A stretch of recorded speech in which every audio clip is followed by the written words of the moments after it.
La cita bíblica que tuvimos. Segunda de Corintios 10, versículos 5 y 6. Segunda de Corintios, capítulo 10, versículos 5 y 6. La versión que les voy a leer, hermanos, es la versión contemporánea. Lo van a escuchar un poquito diferente. Y dice: y de desbaratar argumentos y toda altivez que se levanta contra el conocimiento de Dios, y de llevar cautivo todo pensamiento a la obediencia a Cristo. Estamos listos para castigar toda desobediencia una vez que la obediencia de ustedes llegue a la perfección. Uno, hermanos, de los, ¿cómo les digo?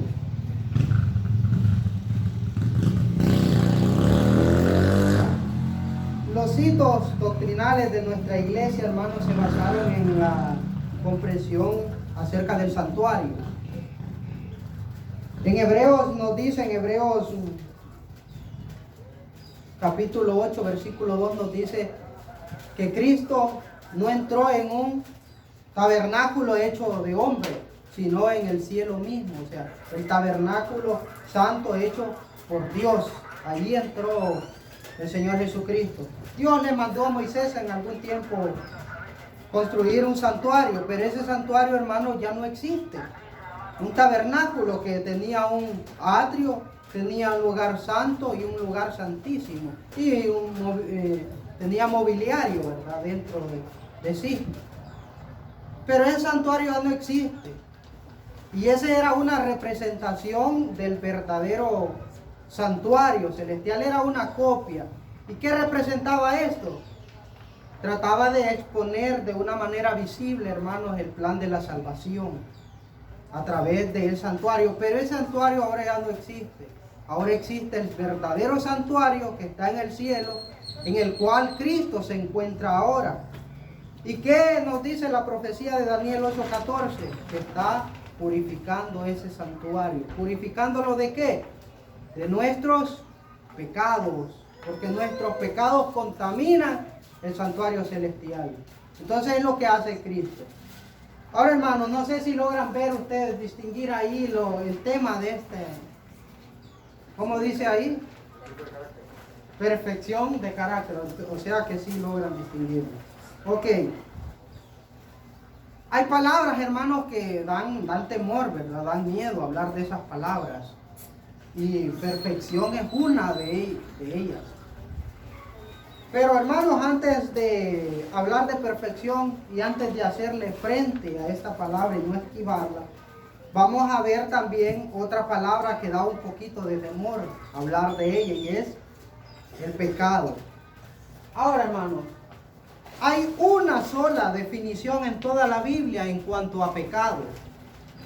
Pecado es transgresión de la ley. Esa es la definición bíblica en cuanto al pecado. Pecado es infracción de la ley. No hay otra definición. Pecado es infracción de la ley. ¿De qué ley? De la ley moral, ¿verdad? Los 10 mandamientos. Eso es el pecado. Pero en el mundo cristiano, hermanos, ha surgido, o hay dos conceptos que tratan también de explicar lo que es el pecado. Uno de esos conceptos es que pecado es naturaleza pecaminosa. Otro es que pecado es el carácter pecaminoso. Ahora, cualquiera de estos dos conceptos que nosotros adoptemos en cuanto a pecado, cambia radicalmente el concepto que nosotros tengamos en cuanto a qué es no pecar. Por ejemplo, si pecado es la naturaleza pecaminosa es lo que nosotros heredamos, ¿verdad? De nuestros padres, lo que heredamos genéticamente, esas inclinaciones a cometer las cosas malas, prohibidas. Esa es la naturaleza pecaminosa que nosotros tenemos, que está en nuestro cuerpo. Si nosotros adoptamos que pecado es naturaleza pecaminosa, entonces no pecar significa deshacerse de esa naturaleza pecaminosa. Y como nosotros, hermanos, no podemos deshacernos de la naturaleza pecaminosa que nosotros tenemos, entonces significa que estaremos pecando hasta que Cristo venga. Si nosotros adoptamos ese concepto, estaremos pecando hasta que el Señor Jesucristo vuelva.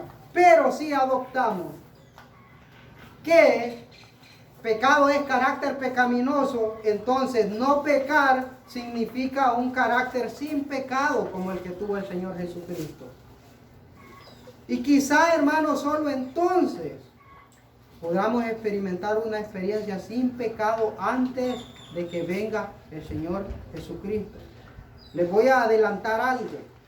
Recordemos que la última generación se va a tener que enfrentar al fin del tiempo de gracia. Y el fin del tiempo de gracia, hermanos, significa fin del perdón. O sea, no va a haber más perdón. Y quien siga pecando después del tiempo de gracia, hermanos, ya vamos a ver qué es lo que le puede suceder. Entonces, ya sea, hermanos, cualquiera de esos dos conceptos, que pecado es naturaleza pecaminosa o carácter pecaminoso, cualquiera de los dos que nosotros adoptemos o creamos, cambia radicalmente el concepto, ¿verdad?, que nosotros tengamos acerca de no pecar. Entonces, hermanos, ¿cuál de estos dos conceptos se apega más a lo que la palabra o a la definición bíblica en cuanto a la ley, en cuanto al pecado? Que pecado es transgresión de la ley.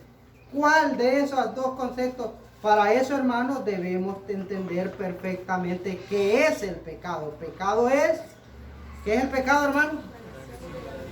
Infracción de la ley. Ahora, entonces surge la pregunta. Yo creo que no logran distinguir las letras ahí. ¿Es la transgresión de la ley una condición genética? Oiga bien, escuche bien la pregunta. ¿Es la transgresión de la ley una condición genética que el ser humano hereda al nacer, o es una acción que el ser humano practica? ¿Qué es el pecado? O sea, la transgresión de la ley. Transgresión de la ley es pecado, ¿verdad? ¿Qué es la transgresión de la ley? ¿Es una condición genética que el ser humano hereda al nacer, o es una acción que el ser humano practica? ¿Qué es? No sé si me entiende la pregunta. Si la transgresión de la ley es algo que se hereda o es algo que se practica. Algo que se practica, ¿verdad? Entonces, ¿cuál de las dos definiciones se apega más a lo que la palabra de Dios dice? Ya vemos que naturaleza pecaminosa es algo que se hereda. Por lo tanto, el pecado, hermanos, no se puede heredar. Es algo que se practica. Entonces, podemos descartar naturaleza pecaminosa. Nos quedamos con carácter pecaminoso, esa definición. Ahora, hermanos, no vamos a descartar totalmente la naturaleza pecaminosa. La naturaleza pecaminosa influye sobre nuestras acciones a través de nuestro carácter, eso sí, pero no determina nuestras acciones. Lo que determina nuestras acciones es el carácter que nosotros tengamos, ya sea un carácter pecaminoso o un carácter santo. Eso determina nuestras acciones. Hermanos queridos, miren, esto no es un sermón, hermanos. Yo no les traigo un sermón el día de hoy, es una enseñanza más que todo. Les voy a explicar de la siguiente manera. Naturaleza pecaminosa más un carácter pecaminoso va a ser igual a acciones pecaminosas o pecado, mejor dicho. Naturaleza pecaminosa más un carácter santo va a ser igual a acciones que naturaleza pecaminosa más un carácter santo va a ser igual a acciones santas o pecaminosas. Acciones santas, porque hermanos, no importa la naturaleza que nosotros tengamos. Bueno, eso es lo que se aplica a nosotros. Nosotros tenemos una naturaleza pecaminosa. Cuando venimos a Cristo, le entregamos nuestras vidas, entonces el Señor nos transforma y a pesar de nuestra naturaleza, nos lleva a cometer el Espíritu Santo acciones santas. Ahora, naturaleza santa más carácter pecaminoso van a ser igual a acciones pecaminosas. Fue el caso de Adán y Eva. Ellos tenían, hermanos, una naturaleza santa. Dios los hizo perfectos a ellos. Pero ¿qué sucedió? Vino Lucifer, Satanás, le presentó el carácter de Dios a esta pareja de una manera distorsionada. Y entonces esa distorsión del carácter de Dios en Eva también distorsionó el carácter de Eva. Y a pesar de que ella tenía una naturaleza santa, cuando el carácter de ella se le distorsionó y se volvió un carácter pecaminoso, la llevó a cometer acciones pecaminosas. Lo mismo que Adán. Y el plan de Dios, hermanos, es que nosotros tengamos una naturaleza santa. Pues cuando Él venga nos va a dar una naturaleza santa. Y que tengamos un carácter santo. Ese lo podemos desarrollar ahora aquí en la tierra. Un carácter santo, ¿para qué? Para llevar a cabo acciones santas. Ahora, hermano, ahora sí. No se distingue bien ahí, ¿verdad? Hay de perfección, hermano, no solo 2 definiciones. Hay 4 definiciones, 4, hermanos, en cuanto a perfección. Y es por eso que a veces tiende a crear confusión. La primera definición en cuanto a perfección, hermanos, es que perfección, o sea, es la perfección absoluta. Imagínese usted tomar un clavo con un martillo y siempre dar en el clavo y nunca en el pulgar. Eso es perfección absoluta, hermano. Nunca equivocarse, nunca cometer un error. Eso es perfección absoluta. Pero, hermano, el único ser en el universo que tiene perfección absoluta es nuestro Dios. No hay otro ser, hermano, que tenga perfección absoluta en este universo, solo Dios.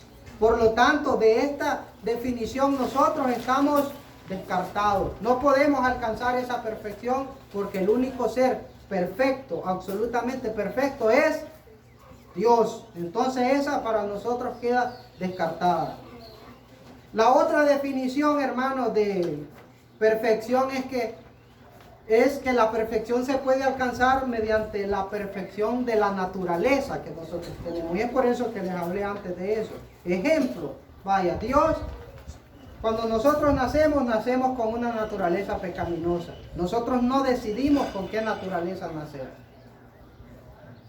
Cuando hablo, hermanos, de naturaleza pecaminosa, me refiero a esas inclinaciones, esos malos deseos que nosotros a veces tenemos para hacer lo malo. A eso me refiero con naturaleza pecaminosa. Ahora, nosotros no decidimos con qué naturaleza nacer. Y no nos podemos deshacer de esta naturaleza. Solo Dios puede hacer una transformación en nosotros y darnos una nueva naturaleza, una naturaleza santa. El problema con esto es que entonces estaré pecando hasta que Cristo venga y no me voy a preocupar, hermanos, voy a vivir despreocupado por alcanzar la perfección que Dios quiere que nosotros alcancemos. Entonces se vuelve nulo el pasaje de Mateo 5:48 que el Señor nos dice: sed pues vosotros perfectos como vuestro Padre que está en los cielos es perfecto. Nos está llamando a ser perfectos, ¿verdad? Ahora, hermano, dije que esta palabra como que da un poquito de temor, ¿verdad? Porque nadie aquí es perfecto, yo no soy perfecto. Entonces siempre está ese dicho que dice, no somos perfectos, dice, somos seres humanos imperfectos. Está ese dicho, ¿verdad? Pero es por ese amplio, ese montón de definiciones en cuanto a perfección.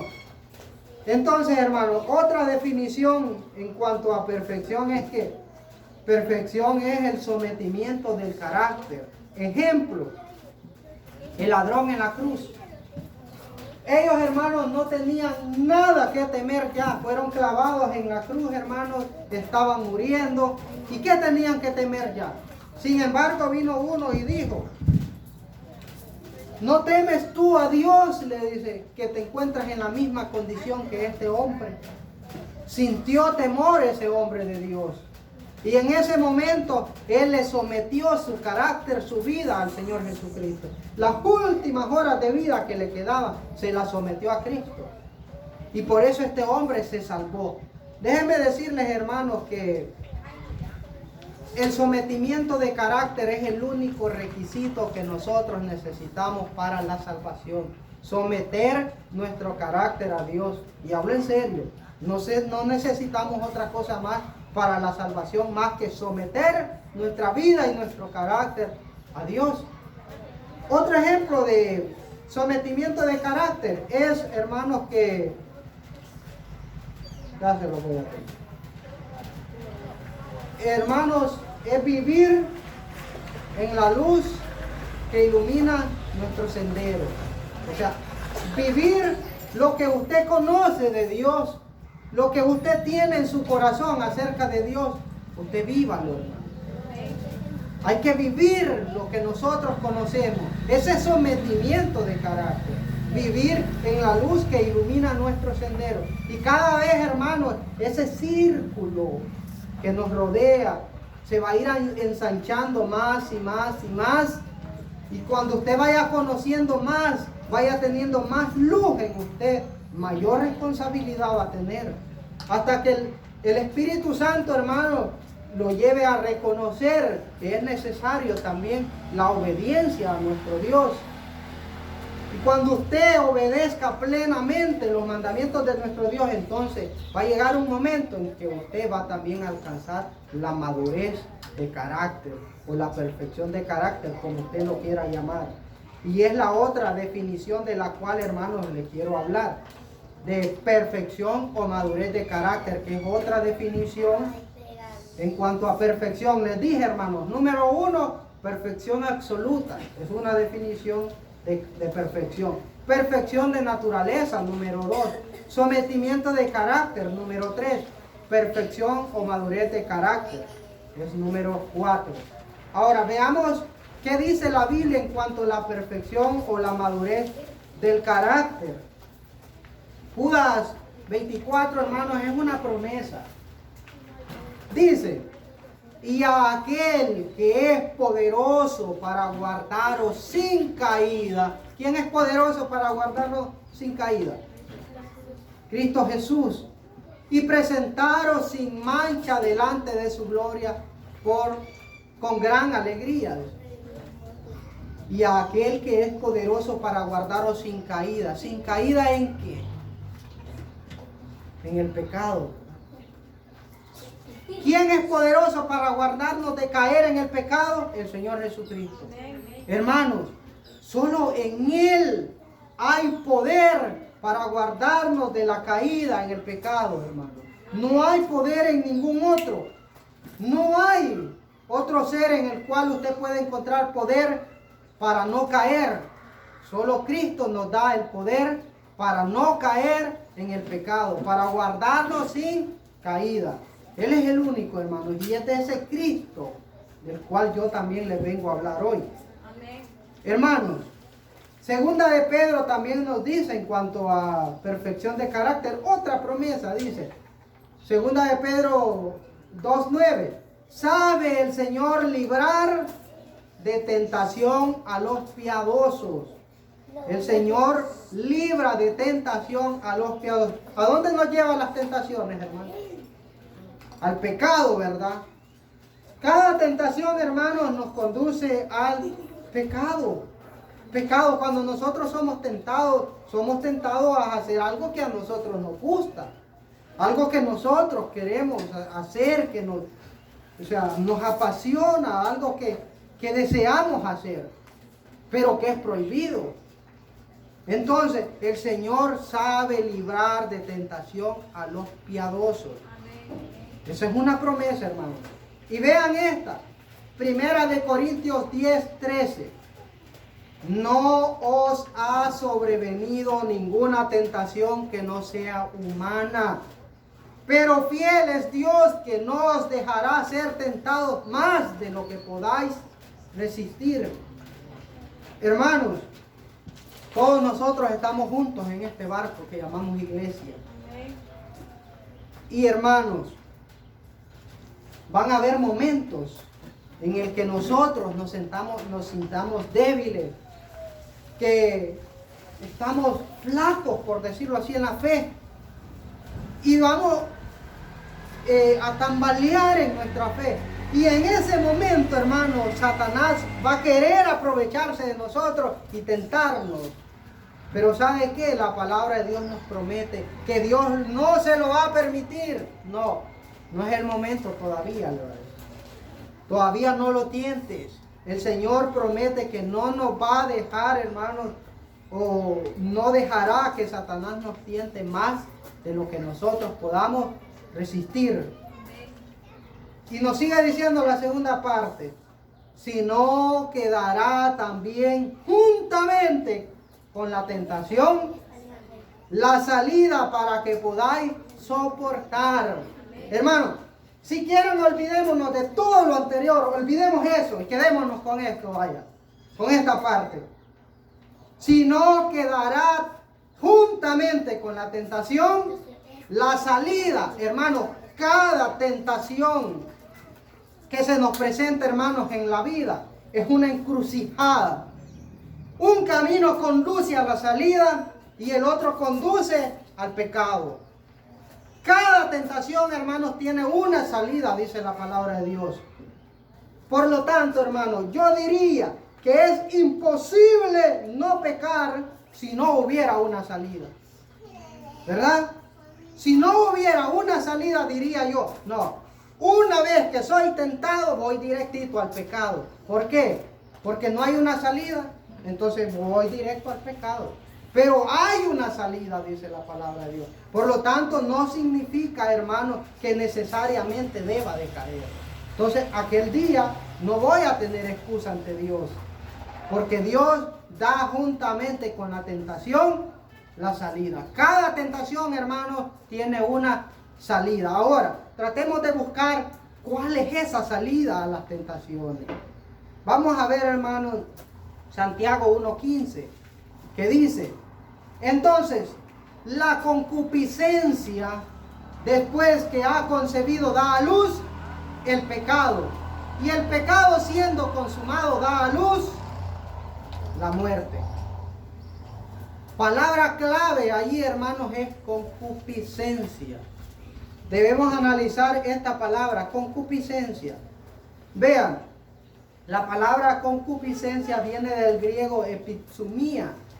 Y su definición es codicia, codiciar, concupiscencia, que es la que usa la Biblia, ¿verdad?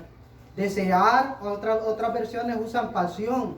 Deseo, pasión, específicamente por lo prohibido. Eso es la concupiscencia, o sea, viene del griego epithumia, que es codicia, codiciar, desear lo prohibido. Ahora, en un sentido más general, hermanos, y etimológico, concupiscencia es el deseo que el alma siente por lo que produce satisfacción, deseo desmedido, no en el sentido del bien moral, sino en el de lo que produce satisfacción carnal. Eso es concupiscencia. Y ese deseo, hermano, ese deseo no es pecado. Ese impulso por hacer, o ese deseo por hacer lo prohibido, eso no es pecado. Pecado es cuando usted, hermanos, empieza, o el problema ocurre cuando usted empieza a acariciar ese deseo, a jugar con ese deseo. Se lo voy a ilustrar de la siguiente manera, es muy conocida esta ilustración. Espero que sí logren ver esas imágenes ahí. ¿Qué ven ahí? ¿Se logra ver, hermano? Gaviotas. Esas gaviotas son unos pájaros, ¿verdad? Están volando, se los voy a describir yo ahí si no se logran distinguir. Digamos que esos pájaros que están allí volando, esas gaviotas, que ahí apenas se logran distinguir, es la concupiscencia.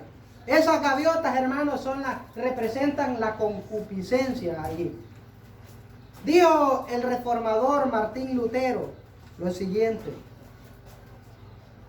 Él dijo: no podrás impedir que los pájaros vuelen sobre tu cabeza. Eso es imposible, hermano. Usted no va a impedir que la concupiscencia circunde alrededor de su cabeza. Eso usted no lo va a impedir. Eso es inevitable. Pero sí, dijo él, pero sí que hagan nido en ella. Eso sí lo podemos evitar. Que ese deseo pecaminoso, ese deseo a cometer algo prohibido, hagan nido en nuestras cabezas, hermanos, eso lo podemos evitar. Porque si hace nido en nuestra cabeza, ese pajarito, hermanos, va a poner un huevito ahí. Y ese huevito va a eclosionar. ¿Y qué va a salir de ahí? El pecado. Otro pajarito. Pero ese pajarito, hermanos, es el pecado. O sea, porque dice que una vez, o sea, la concupiscencia da a luz el pecado. O sea, nosotros, por decirlo de esta manera, hermanos, cuando la concupiscencia se sienta sobre nuestras cabezas, quedamos embarazados de la concupiscencia. Concebimos, hermanos, de la concupiscencia. Y el resultado de esa concepción, ¿cuál va a ser? El pecado. Nosotros somos tierra fértil para la concupiscencia, hermano. Ese deseo que nos lleva a hacer lo malo. O sea, nosotros podemos impedir que se asiente sobre nuestra cabeza. Pero y nunca podremos impedir que estén circulando sobre nuestras cabezas esos deseos, hermano. Ahora, ¿cuáles son esos deseos? Estamos tratando de buscar la salida, ¿verdad?, a las tentaciones. Primero de Juan 2, 16 y 17 dice: porque todo lo que hay en el mundo, los deseos de la carne. ¿Cuáles son los deseos de la carne, hermano? ¿Cuáles pueden ser? Puede ser fornicación, adulterio, ¿qué más? El vicio secreto, el deseo de comer alimentos que son perjudiciales para nuestra salud. Todo eso, hermanos, son deseos de la carne. Los deseos de los ojos. ¿Cuáles son los deseos de los ojos? El mirar con codicia, hermanos, lo que no es nuestro. Mirar codiciosamente la mujer de nuestro prójimo. Eso es deseo de los ojos. El deseo a mirar, hermanos, contenido sexual explícito, ¿verdad? Eso es deseo de los ojos. Deseo hacia algo que es prohibido. Y vanagloria de la vida, hermanos. La vanagloria de la vida. Hay muchas personas que tienen bastante dinero en este mundo y compran cosas, hermanos, que son innecesarias solo por lujo. Y eso, hermanos, es vanagloria porque el mundo los admira y los alaba, y eso es una vanagloria. ¿Qué más podría ser vanagloria de la vida?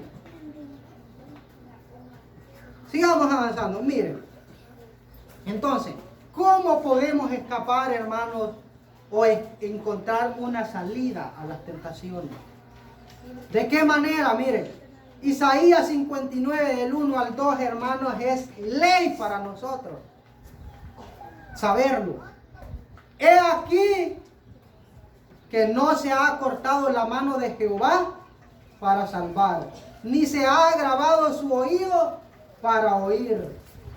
Pero vuestras iniquidades han hecho división entre vosotros y vuestro Dios, y vuestros pecados han hecho ocultar de vosotros su rostro para no oír. El pecado, hermano, nos separa de Dios. Eso es lo que nos separa de Dios, el pecado.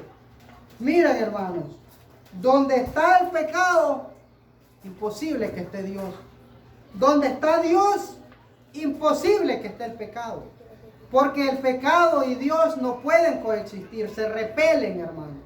No pueden coexistir, no pueden vivir juntos o permanecer juntos. Donde hay pecado, no está Dios. Donde está Dios, no está el pecado. O sea, entonces, hermano, ¿qué es lo que nos separa de Dios? El pecado. Por lo tanto, entonces, hermanos, para encontrar la salida a cada tentación, hermanos, debemos siempre mantenernos en la presencia de nuestro Dios. Y esa presencia, ¿quién la trae? La presencia personal de Cristo en nuestras vidas, hermanos, la trae el Espíritu Santo en nosotros. Eso es lo que nosotros necesitamos hoy. Necesitamos, hermanos, la presencia personal de Cristo en nuestras vidas durante toda nuestra vida, a cada minuto, a cada instante. Pero es que el problema ocurre, hermanos, cuando nosotros venimos y le decimos al Espíritu Santo, Espíritu Santo, quédate ahí porque voy a hacer algo en lo que tú no puedes participar. Y entonces me voy y dejo al Espíritu Santo por allá y yo solo estoy a merced de las tentaciones, a caer en el pecado, hermano. ¿Se han dado cuenta que cuando nosotros estamos siendo tentados, lo que menos queremos es orar? ¿Se han dado cuenta de eso?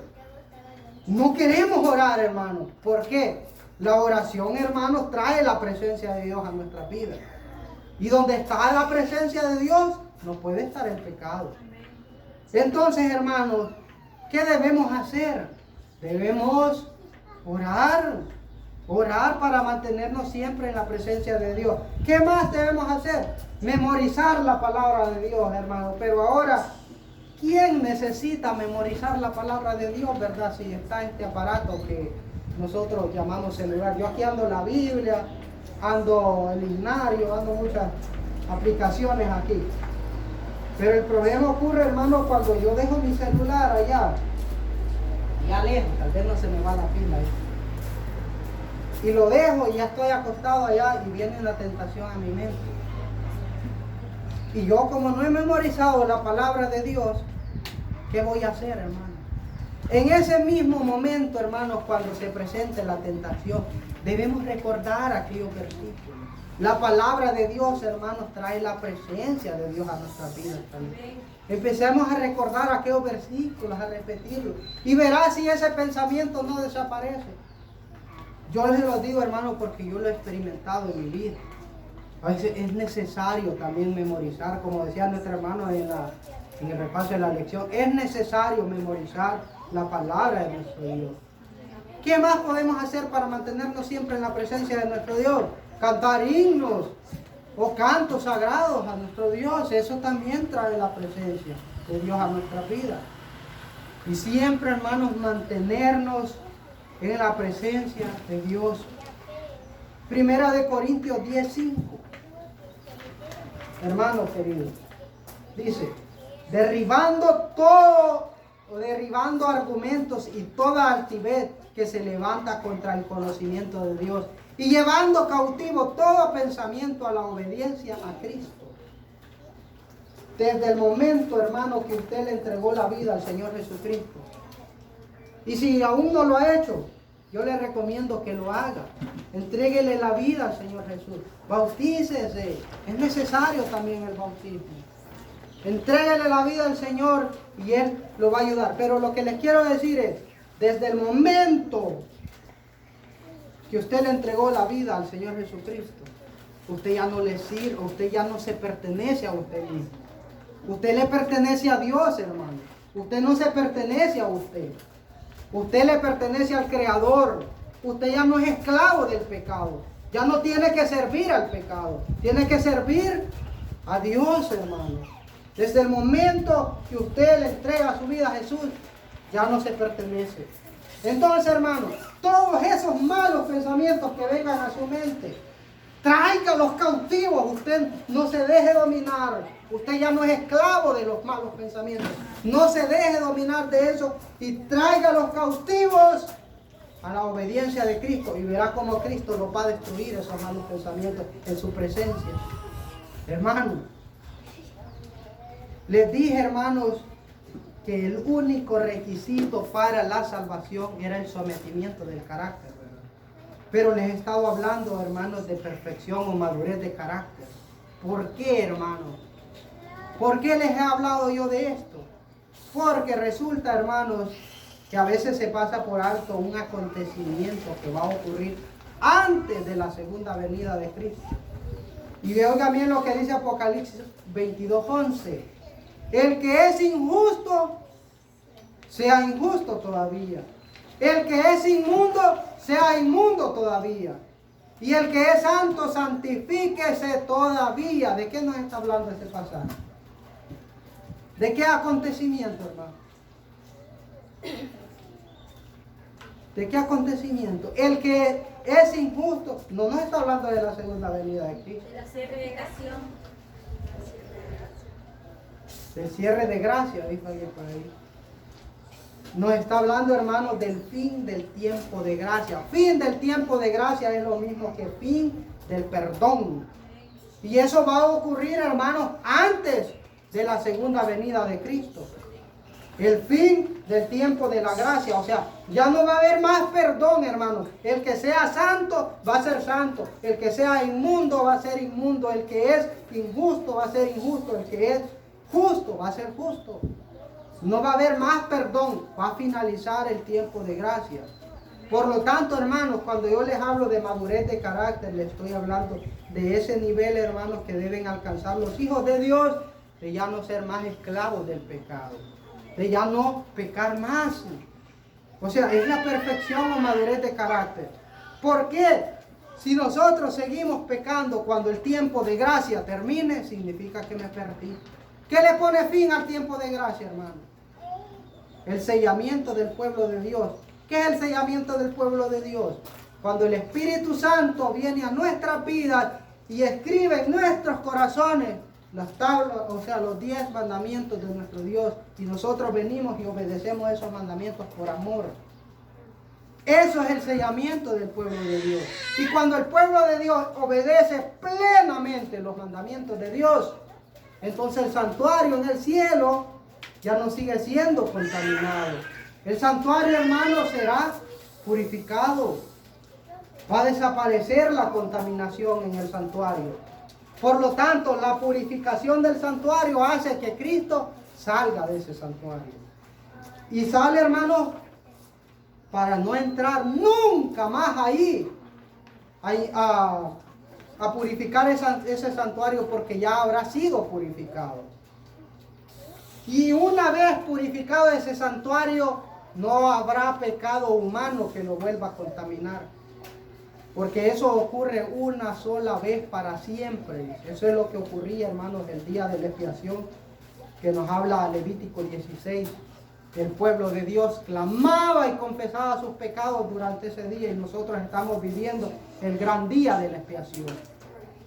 Entonces, hermanos, les hablo de perfección de carácter, porque nosotros, yo creo fielmente, hermanos, y es mi convicción personal, que estamos viviendo la última generación de este mundo, y que Cristo ya está pronto a venir, y que somos nosotros esa generación que nos vamos a enfrentar a ese acontecimiento de Apocalipsis 22:11, del fin del tiempo de gracia. Por lo tanto, hermanos, esta generación debe de alcanzar la madurez. Pero, hermanos queridos, por favor, no se enfoque en estar tratando de superar pecados. No se enfoque en eso, enfóquese en Cristo Jesús, que Él es su presencia la que trae el poder a nosotros para vencer el pecado. Solos, hermanos, jamás podemos hacerlo. No nos enfoquemos tanto en el pecado, enfoquémonos en Cristo. Y al contemplar a Cristo nos vamos a dar cuenta de los miserables pecadores que como seres humanos somos. Y eso, hermanos, es lo que va llevando a nuestro ser cada vez a mayor santidad. Porque me lleva a Cristo, a encontrar en Cristo la única esperanza que yo tengo para purificar mi vida. Porque es lo que yo quiero y cada uno de ustedes quiere, hermano. Si no, no estuviéramos aquí. Nosotros no estamos conformes con vivir una vida llena de pecado, una vida. Porque ¿cómo nos sentimos cuando cometemos pecado? Culpables, mal, hermano. Entonces no queremos eso. Queremos la salvación. La salvación es algo gratis, es un regalo. Pero como resultado de la salvación, hermano, el Espíritu Santo pone la obediencia en nuestros corazones. Nos hace obedientes. Es Él, no nosotros. Nosotros no podemos obedecer esa ley. Es Dios quien nos hace obedientes a nosotros, hermanos. Y es Él quien finalmente le dará a la última generación de este mundo la madurez del carácter, hermano. Algo que las otras generaciones, bueno, algunos sí lo experimentaron. Por ejemplo, Enoc, Elías. Hay ejemplos, hermanos, de que llegaron a ese punto y fueron trasladados al cielo. Y el último pueblo, ¿qué va a hacer? también va a ser trasladado al cielo, hermano, sin conocer la muerte. ¿Por qué? Porque al igual que Enoc y Elías habrán también alcanzado ese nivel, hermano. Ahora, ¿es imposible? No lo es. ¿Por qué? Porque cada tentación, hermanos, tiene una salida. Entonces es posible, hermanos. Recordemos que el único que hay poder es en Cristo Jesús. Mantengamos en su presencia. Que Dios les bendiga, hermanos. Cantemos ese precioso himno que se titula